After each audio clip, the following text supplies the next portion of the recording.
watchOS 26 just came out and there's a ton of new features. Let's get started. Apple Watch just got a new design called Liquid Glass to match all the other softwares, and honestly, I think it's pretty cool. There's now an AI workout buddy that'll give you motivation, tell you about your achievements and highlights.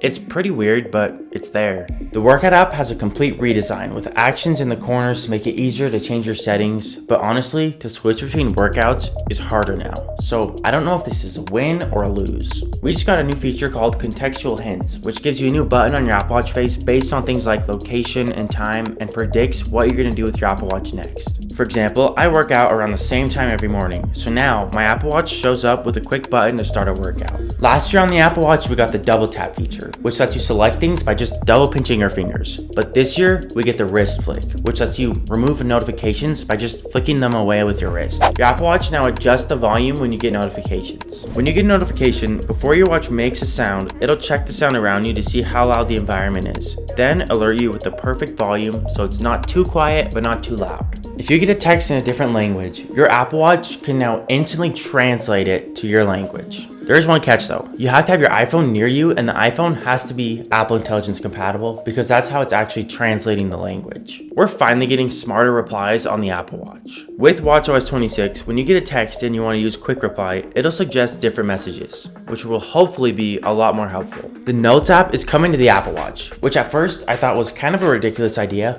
but now that I've thought about it, it's gonna be kind of nice because I always have my Apple Watch with me and sometimes I don't have my phone, so now I can just open the Watch app and use voice dictation to write down my thoughts. If you're sick of scammers, you're gonna love this new update, which is across all Apple devices called call screening. If there's an unknown number, it'll auto detect if this caller is a scammer or a real person.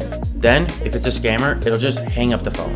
You know when you're stuck on hold and they play that really annoying hold music for the next 30 minutes? Well, Apple is making some big changes to make this a lot better. Apple calls this Hold Assist, which will keep track of your phone calls so you can go about your day. When someone picks up the phone, you'll get notified that you're no longer on hold. The watch face gallery finally got an update, hopefully making it a lot easier to find which watch face you're looking for. Control Center on Apple Watch is finally getting a lot better. You can now add, move, or remove controls in Control Center, and they're allowing third-party app developers to make controls for Control Center. I think watchOS 26 looks great and there's tons of improvements. Let me know in the comments what you think.